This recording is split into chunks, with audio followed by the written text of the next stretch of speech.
Noong unang panahon ay merong bahay. Babay? At meron silang taniman. Siyempre, hindi mawawala sa kanila ang tubigan, no?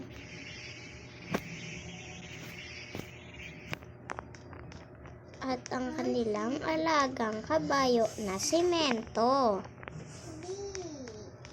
At ito pala ang kanilang bahay. Ang nakatira ay si Nancy at ang kanyang tatay. Ako. Ito ang part 2. Abo. Tay, ako na po maglilipit.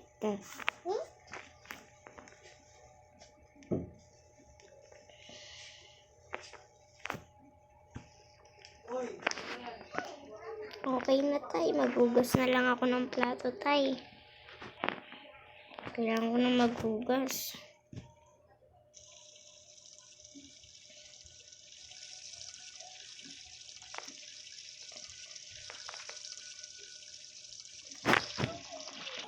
Ayan. Nataguhugas na siya ng plato. Ay, tapos na ako. Tay, magpahinga muna po kayo.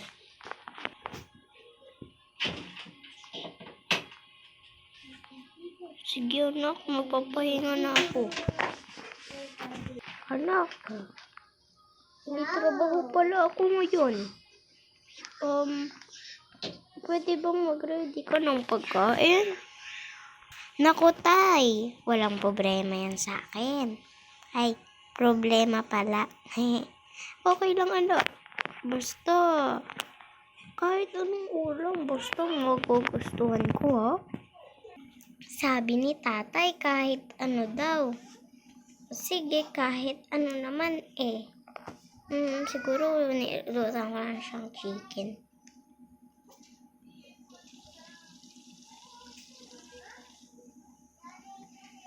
Lagay natin sa oven.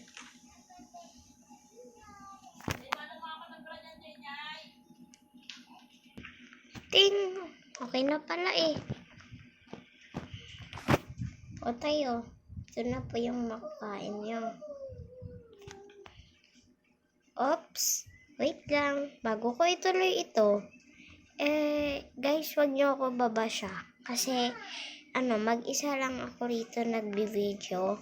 Kasi wala pa yung mga pinsan ko. Kasi may school siya. Like that. So, okay. Balik sa kwento. Ayan na po tayong pagkain nyo. Oh, sige anak. Salamat, ma'am. Pumasok ka na lang dun sa school. Di ba may pasok ka? Opo, tay. Sige po.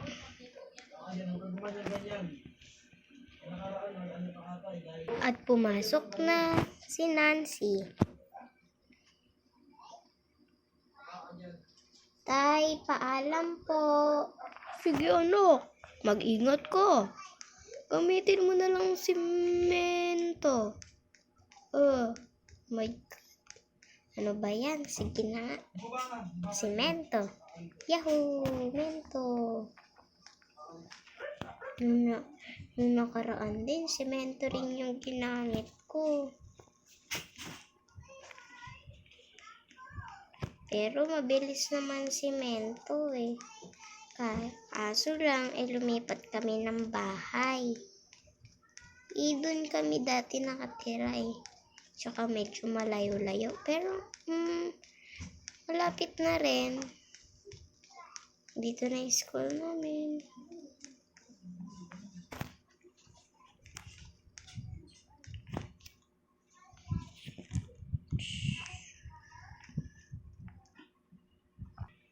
After school.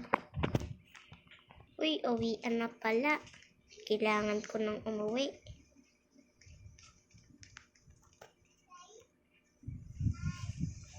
At pumunta na siya sa bahay nila.